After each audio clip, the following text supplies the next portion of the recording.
do you want, a story that's believable, or do you want the truth? What's going on? How much does our government know? And when did they know it? You were the interface between the government, or the military, and alien visitors. Would that be correct? That'd be correct. There's a price to pay when you start talking. And I don't want to go into that too much, because when you start reliving it, okay? I see. You have no idea what I'm seeing in my mind right now, just talking about the tip of the iceberg. 2 or 3 times I got out of the UFO field. But you want to tell you a little secret? You can't. There are people out there, and I'm one of them. It's not about money. God, I wish it was. We will be going out into the cosmos, visiting other solar systems, other planets outside of our own. But when we do this, it's going to be that we're going to have a spiritual heightening. In other words, we're going to have to care what happens to the other guy. Clifford Stone, I'm very happy to be able to interview you here today. And there's a great deal of respect for what you've done and for your courage in coming forward and talking about it. And it's very exciting to actually get you on camera. Thank you, ma'am. And so we're here actually in a really amazing place. This is the Roswell UFO Museum. Do you mind telling us how you ended up in Roswell? Well, the United States Army sent me here. I'm retired military. Okay. So as being retired military, you're always subject to recall. Sure. And you're always subject to possibly being asked things as a consultant. Okay. Well, I retired as a sergeant first class. Now, was your title a clerk? I understand that was a cover story. Is this correct? Well, you actually had a real life in the military. You had an actual mission. The only time that this other stuff came into play is when they had a UFO incident that was to occur, and you were in the immediate area of that. And I can tell you in '65 in Vietnam, there was a base camp there trying to open fire on a UFO. At the very minute they tried to do that, none of their weapons worked. All the electricity went out, and remained so until after the UFO left. And I can tell you, from being in Vietnam for 4 years, and yes, it was 4 years, records reflect, I think, 37 months. But you add up the time of TDY that I was over there, it's right at 4 years. TDY being temporary duty. Not having power on anything is very, very scary, and those are very, very tense moments. As a communicator, you were called out just in terms of your military life. From what age did you start working in this capacity, would you say? It was probably about the age of 19 or 20. Okay. When it comes to people who do interfacing, there's no school for that. There are things that have went on in your life. When I got out, there were 7 people that was still in the military that did interfacing. Only 7. And that was military-wide. And I was put into an incident where we had a situation that we weren't told exactly where it was, but I know we landed at Benoit. Because when I went back then, it was a sign. That's where we landed. Benoit, that's in Vietnam. Oh. And I know it was Benoit because it was the same when I went back. Now this was an incident that occurred. Was it a crash, or was it a visit? We saw the entities. Okay. And this involved with us going in to try to extract an aircraft, and we did. We cut it up in, I think, about 7 pieces. Okay. Was it one of theirs? No. This was a B-52. Okay, so that didn't crash normal. Is this a time travel experiment? No. This was a craft that was shot down. Everybody was dead on board the B-52. Shot down by the visitors? Well, they were on a bombing mission over... I have no way of knowing this, but I would assume on a bombing mission over North Vietnam. The damage to the craft was as a result of anti-aircraft fire at the B-52.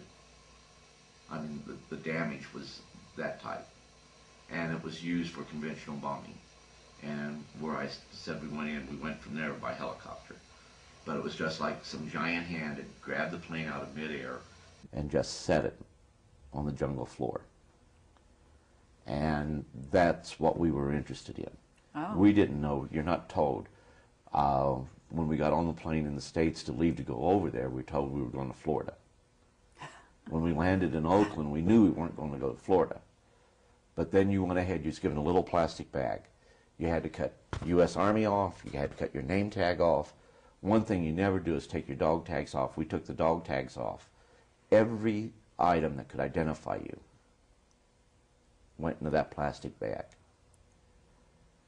That was held for us there at Benoit, but that was held for us there until we came back. But after the event occurred,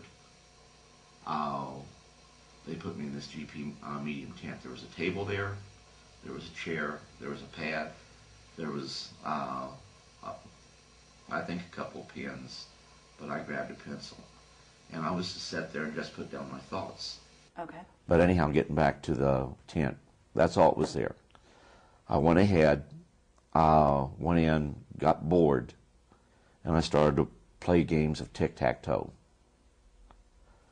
Went outside to smoke, took the paper with me, wadded it up, put it in my pocket.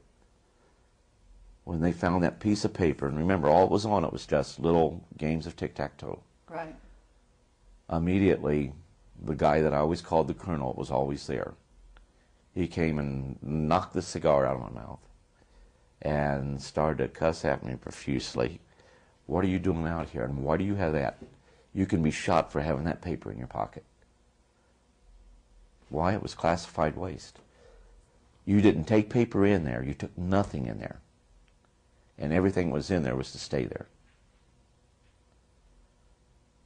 So everything that I wrote was immediately put into a briefcase, was taken out of there by special courier. And even though I wrote it, I was no longer cleared to see it anymore. Now, did you write things sometimes that you didn't even know you wrote? Yeah, you did. Oh. Like I can tell you right now, everything that I read, I can have a greater understanding of some of the stuff I'm doing. Paul can tell you I do a whole lot of stuff as far as downloading. But you know what? I don't have to read every page, but I'll scan every page. And while I'm scanning, through me they can pick up on everything that's there. And it's all old news to them. Sure. But they find some things interesting. And they'll find some things that are bemusing to them, because we're heading in the right direction, but we don't have the right I dotted. And if you know anything about mathematical formulas, we'll have things in reverse. But this right here sometimes scares you because you think, gee, is this a good, because you're being driven to do this. So it's fascinating that, you know, we don't think of Vietnam and during the war as being a time that we would be also dealing with off-world cultures. You know why? They truly were told to call them helicopters. You were in a war zone, so what you do is you go in and put old Occam's razor in there, and you eliminate to the lowest denominator. UFOs can exist. Let me rephrase that. UFOs is not a good term. Interplanetary conveyances cannot exist. So it has to be something very earthly. NSA went ahead and would call UFOs UFOs when we were monitoring communications with the Soviet Union.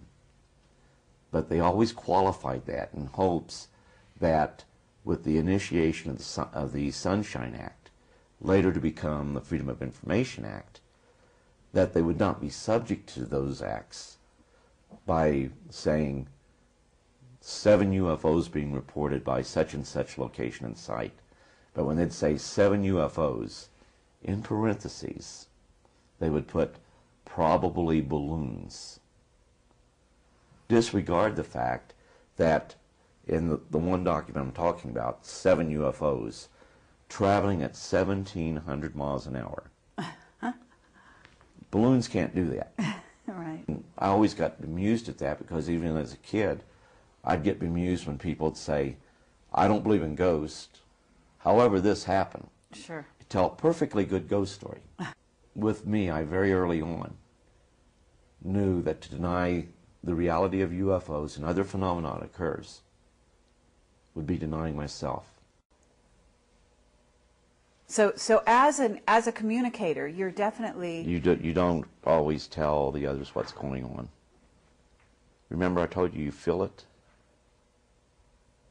You feel, yes, you feel what they feel, and they feel what you feel. Mm-hmm. And so you don't always address it, because one of the things that you may feel like, if they're saying that they are a guest, if our military is saying, well, this is one of our guests, they're not treating that entity as a guest. And what's happening is that you are feeling what that entity is feeling. Uh-huh.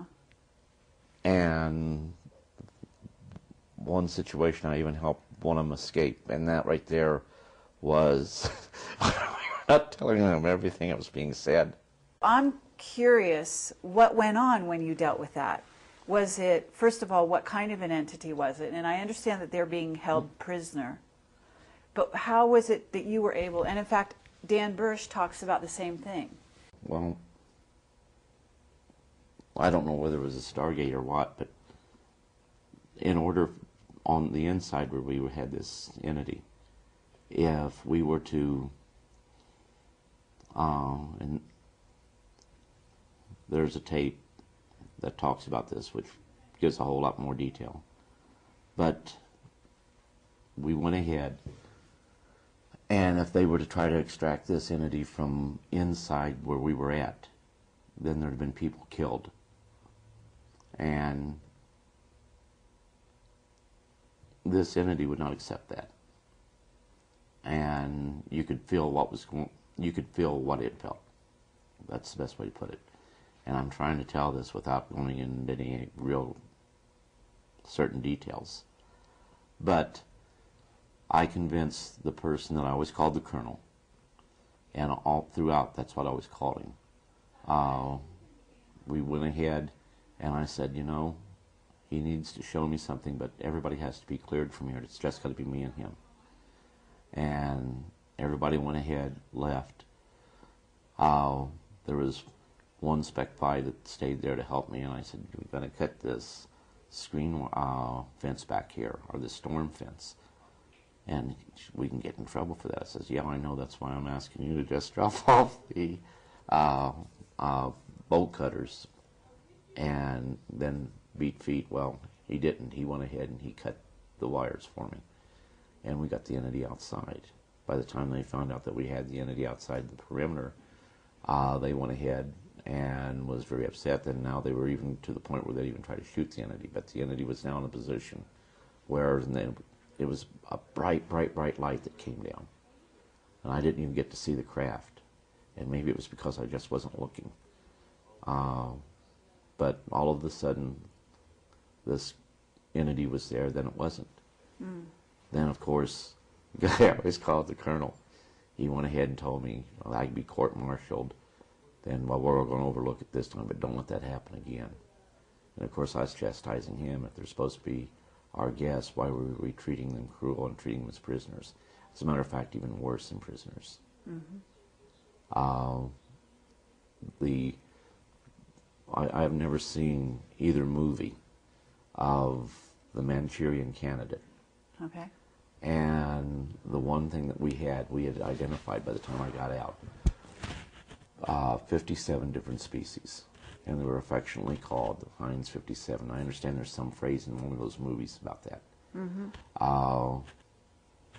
Gee, I'd love to say there's only 2 or 3 races, or only 4 or 5, or even 1. I'd love to say that. But with what I know, if I change anything that I do know, then it's not reality. It's just going ahead saying things that people want to hear. Uh-huh. Well, why would you say you would want to say there was only one or two? Oh, well, some people, well, we could find your story more believable if you could say. I see. And, gee, can't this entity be gray because it'd be more believable? Uh-huh. What do you want, a story that's believable, or do you want the truth? Mm-hmm. Now, the truth may not fit what you believe, but it's the truth as I know it. With it being the truth as I know it, that's all I can tell. So have you ever, I'm going to assume they must photograph these beings, right? There's photographs. Okay. And what about you? Do you ever draw them? Do you have drawings of them? Yeah, I got some drawings. And have you distributed? No. Are you able, at liberty, to give them out at all, or show them? Some I have and some I haven't. Uh-huh. And are you familiar with underground bases? And the technology that goes along with it. Okay.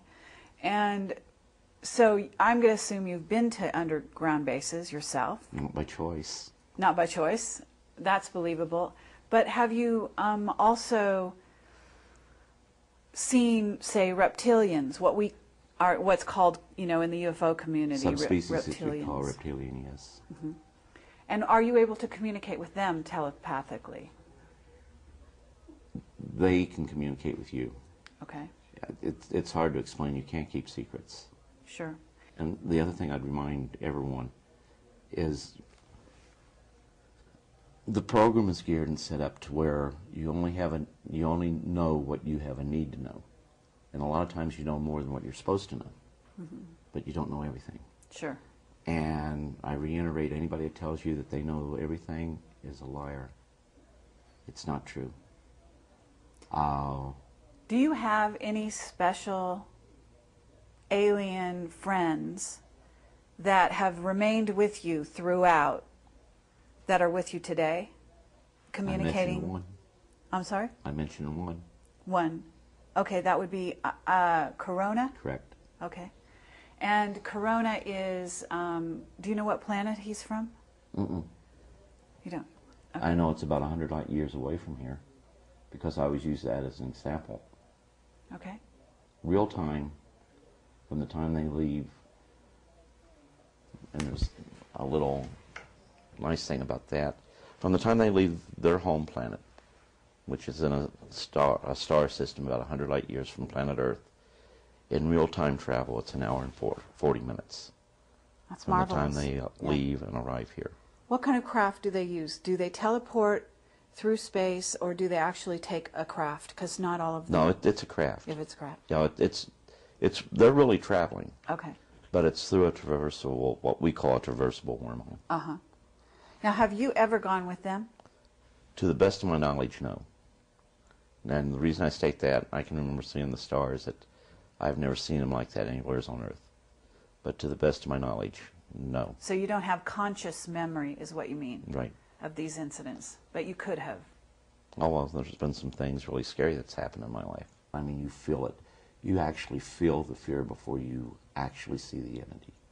Mm-hmm. And so a person like you, we would think that you would not be afraid because you are so conscious of your interaction with these beings that I'm surprised to hear you say that you're actually afraid. Are you afraid to this day, or are you talking when I have past these tense? incidences happen, yeah, you still have that fear. I mean, that fear is there. Okay. Even more so because you can feel the fear they have. Okay. We're a very dangerous species. Sure. So you better believe if they fall into our hands, there is that fear. Okay. So, and this is part of the reason why I'm going to assume they approach you as a communicator or interfacer, as you call it, right? Well, they're very concerned about our well-being. Mm-hmm. And a lot of people say that can't be so. Yeah, they are. We've done terrible things to ourselves. And they know this. Mm-hmm. And they're trying to understand certain things about us. And I think at the same time they're exchanging information, saying, hey, here's what you've done to yourself. I think that ties in a lot with some of the abductions that have taken place, I think it ties in with some of the cattle mutilations that have taken place. And I think it ties in with some of the people absolutely disappearing off the face of the earth. Okay, so there are people that are disappearing on a regular basis, right? Oh, yes. And they're going to other planets, they're going to off-world bases, I'm assuming? I don't have the answer to that. Okay. Now, if you're asking me if I could have left here, possibly. But, like I say, there's a purpose. And I don't know what that purpose is.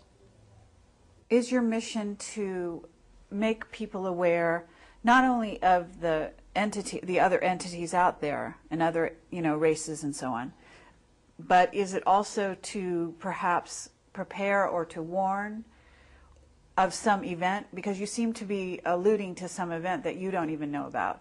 As 2 points far out, they're becoming closer and closer together to eventually, and we ultimately know it's going to happen, contact's going to be made. The NASA Department of Astrobiology held a conference in 2000. Forget the Brookings Institute report.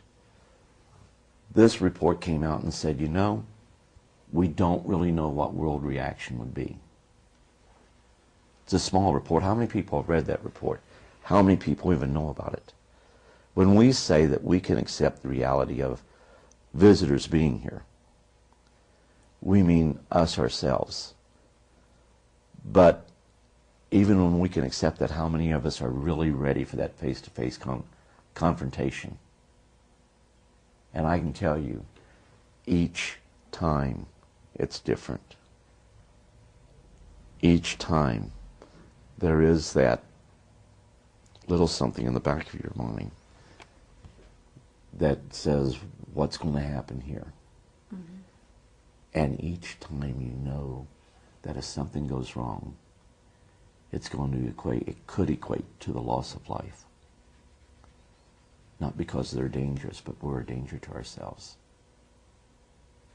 So the whole situation is, how do you prepare a world population for that ultimate contact, which isn't, as astroastronomers used to believe, that it's going to be by a radio signal from deep space coming here. Mm-hmm. But it's going to be face to face, and it's going to happen on our planet. Sure. Well, it's happening daily with the military, is it not? I mean... Oh, more so than what people really know.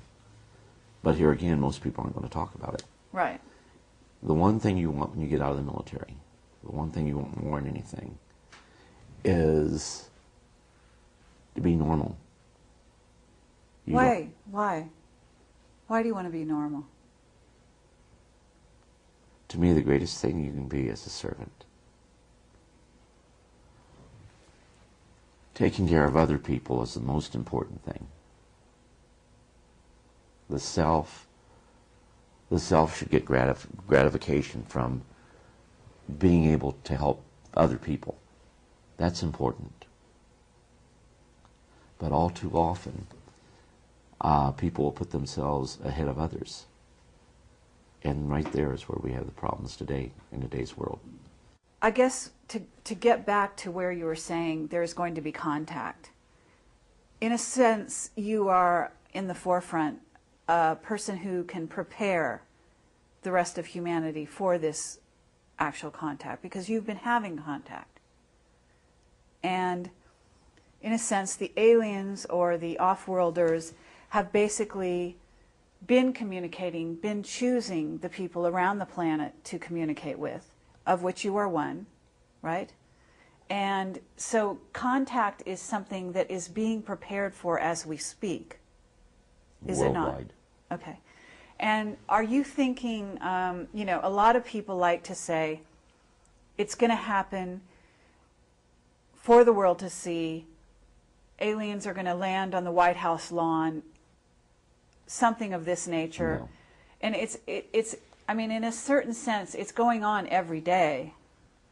The military is dealing with, certainly they've captured, as you say, they're holding prisoner some of these entities. We've also had treaties with some of the races, have we not? Okay, I've heard about the treaties, but here again, that's not part of something that I'd work with.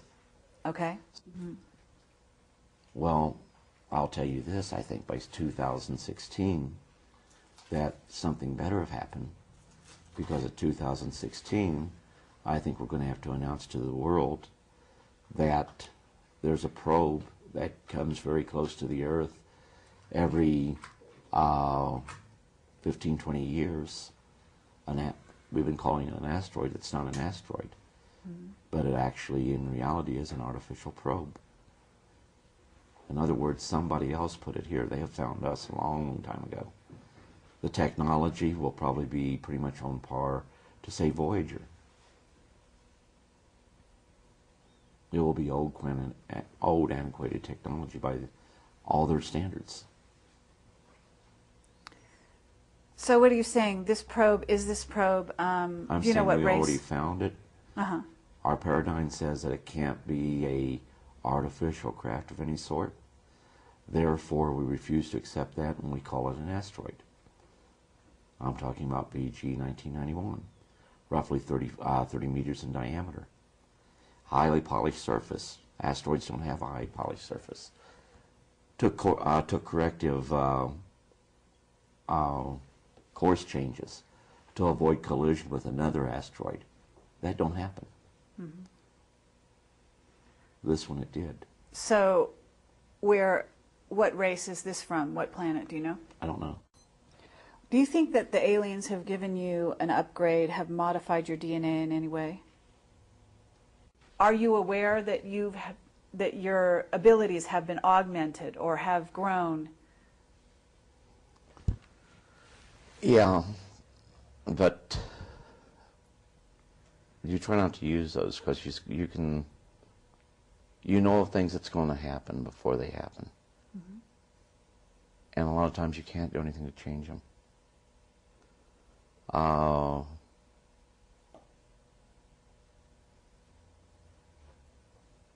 Like I knew that, didn't know who, but I knew one of my kids was going to get killed on a motorcycle. And that's hard. I mean, before my son was killed, on the Wednesday prior to that, I knew that he parked the motorcycle in the back of the car. I knew I could go ahead, back up over it, and run over it a couple of times. But I also knew that the family would not understand that I did that to stop what was, let me rephrase that, as an attempt to stop what I knew was going to happen. So you're a precog. I mean, this is what they call a precog. You knew in the future before it happened, and that you were not able to necessarily change it or stop it. But there's a reason why things happen. I mean, you must agree. Oh, yeah. So, in a sense, that must be a peace for you, because it's not just that you know, but also souls know what might happen. Souls are aware. In other words, we're all aware when we're going to die. We may not know it consciously, but we do know, right? So in that sense, I mean, it's not your responsibility either to prevent a happening or not, if that's something, in a sense, that we as souls agreed to the scenario happening, right? Well, like I say, with them, they can even communicate with what we call the other side. But even at that, given their advanced technology, there are still forbidden questions. Okay. I'm trying to avoid saying something here. Let's just say that with the death of my son, they helped me visit with him one time. Sure. And like I told you, there's questions unless you ever ask. It was, I knew if I go back 15 minutes, I knew where he was, all those locations. If I could go back 15 minutes, I could stop the accident from happening. All I had to do was delay his movement anywhere along that 15 minutes for just a minute or so, and I would alter the outcome. But But once again, it's that break off. Here's our reality. Here you created that other parallel. And for some odd reason, it's not good to create that other parallel. And they know this. Mm-hmm. And also, it was pointed out that you cannot escape the reality of this time continuum that we find ourselves, because his death is reality to me in this time frame I find myself. The Second World War happened. I must return to the point from which I depart within that space-time. I'm not going to remain in the other one. And a lot of people, like they said the other night, you'd stay there. No, because it was pointed out to me quite clear. And I can't explain this. I couldn't go and debate it scientifically.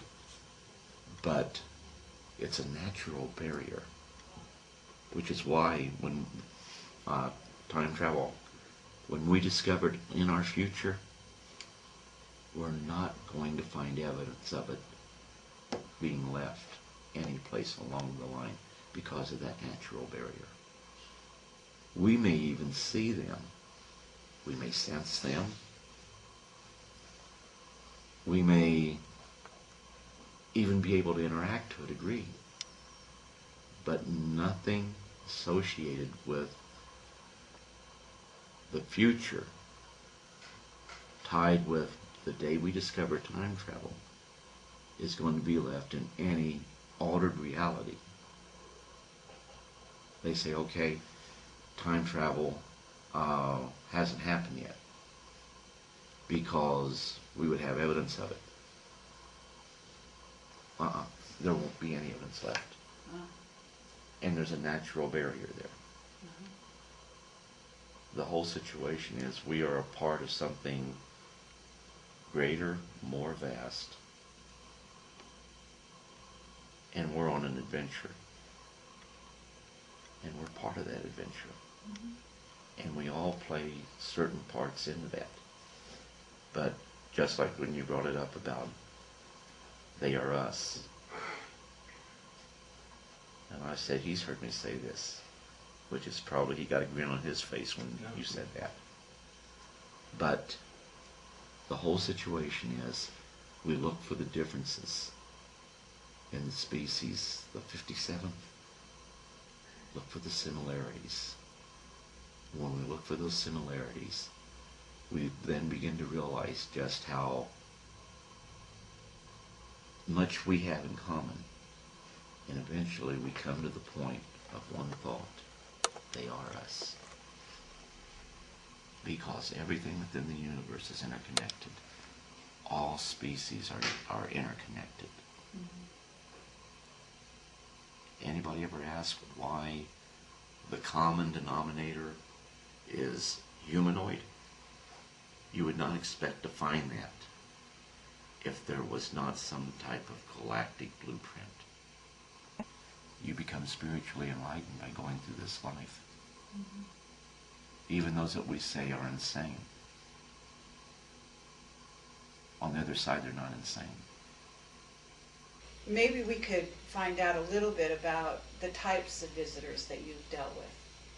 Do you see them physically, or do you are you actually sort of in an altered state, or are you able to see them in your mind? And do you communicate with them telepathically? Well, there's physical as you and I. Okay. And yes, it would be telepathic. Some could talk just like you and I. Okay. But you'll have a lot that they won't do that, and they'll just want to communicate with you. But there's one thing you have to keep in mind. This is what a lot of people overlook, and that's why it gets to be so hard to talk about. You're not just talking to them. They know, and they feel everything that you know and you feel. You go in, you feel what they feel. And see, some of these, we weren't real good guys.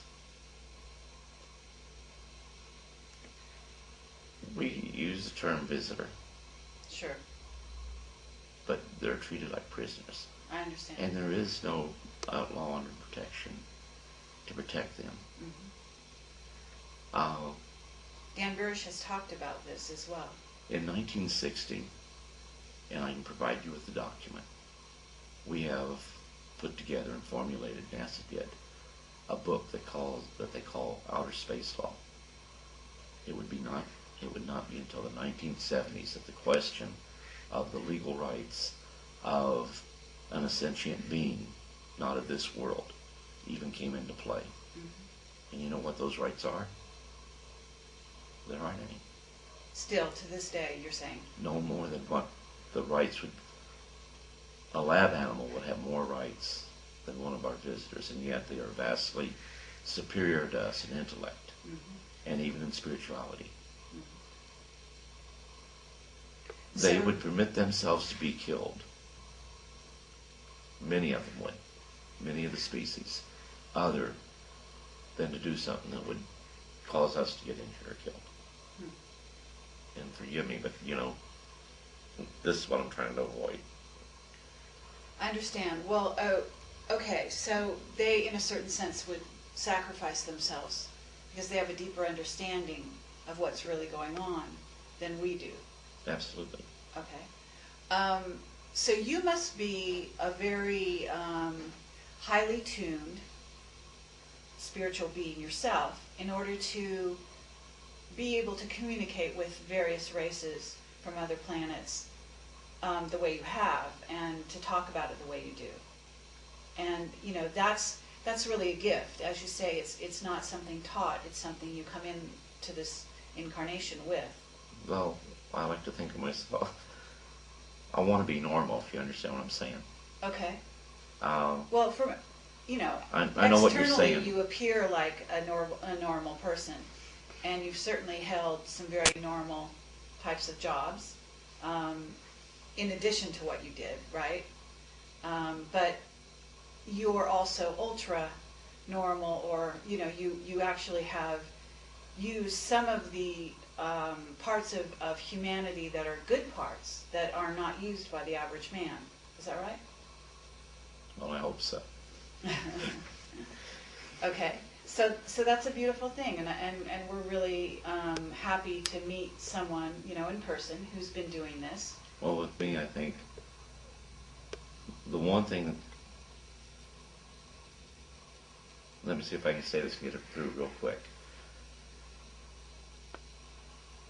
When I was young, I played with children that other people couldn't see.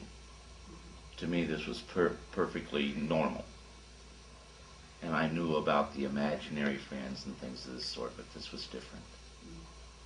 And it was perfectly normal. They would even help me with my homework. And this was perfectly normal. Now, no one else could see these people. And of course, I couldn't understand that, but of course they would tell me, they haven't been selected. They can't see us. Sure. Because I was trying to tell other people that were there. The one thing I could not do is that in being normal, I thought other people had these same experiences. As a child, not realizing that that wasn't the case. That was part of my environment. That was part of my reality. These were things that was happening to me. But I felt everyone had these experiences. But when I found out, and it came to me that, people were calling you crazy and you were different, it would have been real easy to be normal and say, ha-ha, the joke's on you, and deny what was happening. Sure. I cannot explain why I couldn't do that, but I could not do that. Okay. And everything was, going on. Nothing out of the real ordinary happened until I always cared about animals, and if I found one injured, I would always try to nurse it back to health. As a child, I did not understand that if you had a cut, my mom would always hold my hand under the water or something like that to wash it off. Well, I found this little bird. It fell out of the nest. And I went and got that little... I'm trying to tell this without I went and got that little bird, and I held it under the faucet, not realizing that I was going to drown it doing that. The intent was to help it. I probably cried for over a week over killing that little bird. Immediately, for the first time ever, what I was calling children, I got to see how they really looked. And this one particular entity was, I always knew as Corona. I always told, I'm Corona, and that's with a K. Okay. Back at the time, I didn't even know how to spell Corona. And what kind of race, what would you term him, what kind of being? Well, people would love for me to say that he was gray, but he wasn't. He was green. And I mean, like a pastel green. But immediately he wanted to know, why did I feel what I was feeling? Okay. This was unusual. And immediately it was, why did I feel what I was feeling, but he could feel? Because he was more like a monitor with me.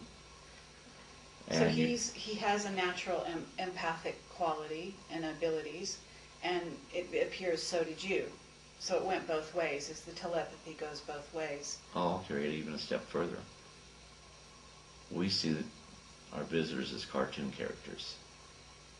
They have cultures, they have societies, they have families, they have loves, they have dislikes, they have likes. They can feel pain, and they can feel fear.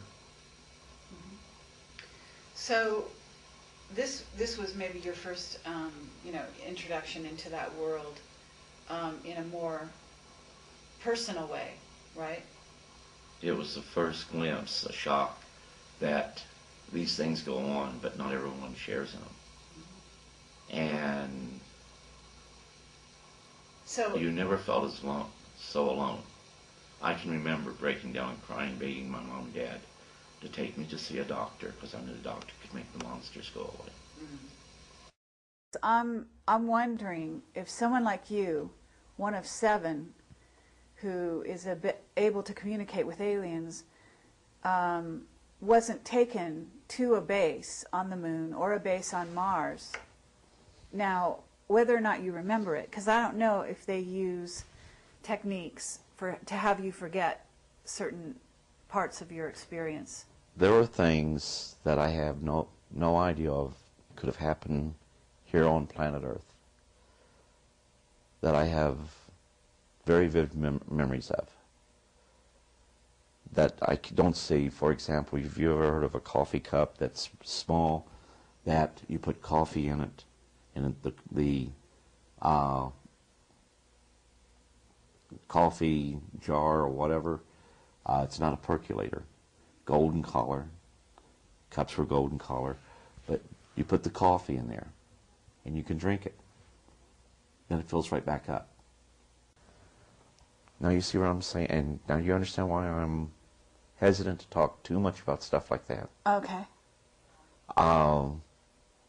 So that's really amazing. You know, you have to admit, from the point of view of people that haven't gone to the moon and in a sense, or Mars. I mean, here you are sitting talking to us, and yet you may have had experiences that are so far beyond our everyday experience on this planet.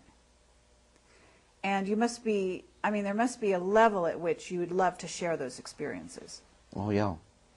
And sometimes I make mistakes, and I've let people see some things that I shouldn't have let them see. Because this is a part of something that is in my life that is, I'm to do something with. Sure. And I don't understand that. I don't know what it is. That's amazing, because you've worked with this world since the 60s, so you're talking about 40-odd years. And you're still wondering, what it is it's all about for you in terms of your destiny, in terms of what it is you're here to do in the future, I guess. Am I understanding you? There's something that is going to happen, and there is something that we're to be a part of. and I don't know what that is. You were starting in, like you said, the 1960s as an interfacer. Late 1960s. Okay. And I'm going to assume clear up to today, because you don't lose the skill.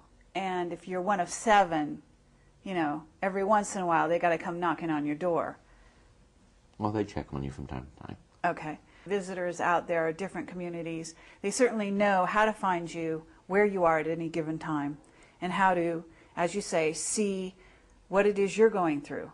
For example, they could be seeing this going on right now. They could even have said to you, you know, go ahead with this because this is a good thing, right? So in a sense, you're talking about your destiny, meaning it's not about money. It's not even really a job in the formal sense of the word, right? It's a mission, but it's an earthly mission, in a sense, that you have. Yeah, I would go along with that, that there's, you're being driven to do something. You don't fully understand it, but it's something you have to do. Mm-hmm. And the other scary aspect about it, you know, you don't know why and you don't know what, but it's coming to an apex. That what you're doing, you're fighting the clock. Okay, is the clock 2012? Is that the clock you're looking at? I don't know.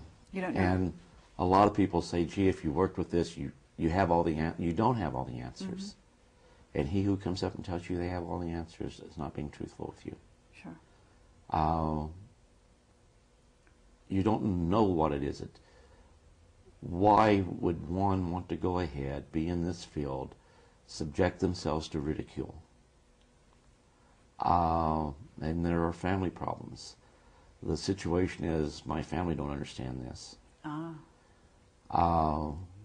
They've been around enough that they know my wife more so than my kids, but I guess my daughter in Vietnam, we had a daughter we'd been fighting to get out of Vietnam for almost 30 years. Anyhow, when she came over, well, of course she had her own family with her. And when we started to talk about UFOs, they all knew about it. They all knew about certain things I was involved in. And it was the government of Vietnam that told them. Oh. Which kind of shocked me. Uh-huh. And right now there is a tremendous interest among a lot of the people in Vietnam about UFOs. Oh, really? One of the first things that happened in Vietnam was, and they called me by my proper name. Most people call me Stoney or Cliff. And we shot at these guys. And I was the first one to pull the trigger. And it was, Clifford, what are you doing here? You're not supposed to be here. And I was in the military and we were on a mission. But the strange thing is that, what were they trying to say? That I wasn't supposed to be in the military? Now remember, the military is here on Earth, that's man's. Sure. Our visitors, what did they plan for me to do? Well, can you answer your question? I mean... I have no answers. I have more questions than you have about myself. 2 or 3 times I got out of the UFO field. But you won't tell you a little secret? You can't. There are people out there, and I'm one of them. It's not about money. God, I wish it was. I struggle and he can tell you, every month just to make my bills. Mm-hmm. It's more than that. But the hardest thing to do right now is to make people think for themselves and to read. If they think for themselves and they read the documentation that's out there, and I'm referring to the government's own evidence, if they read that, mm-hmm.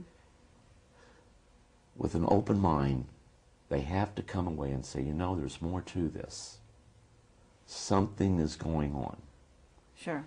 Then the only questions left to be answered are these. What's going on? How much does our government know? And when did they know it?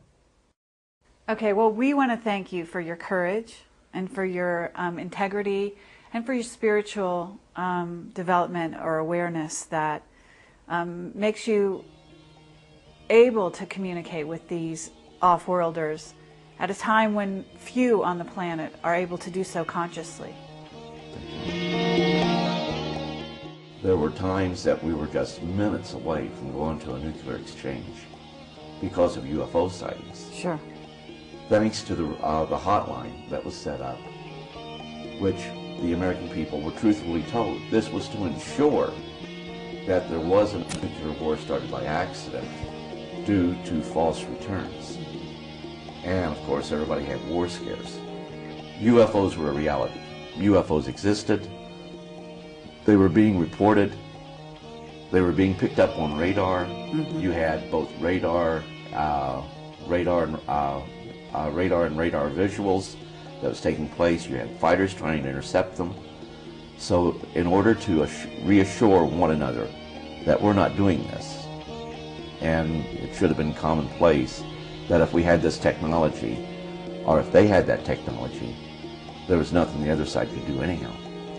We had missiles that would be knocked out, not destroyed, but made incapable of firing. Mm-hmm. We had fighter aircraft that would fire on UFOs and their weapons wouldn't work.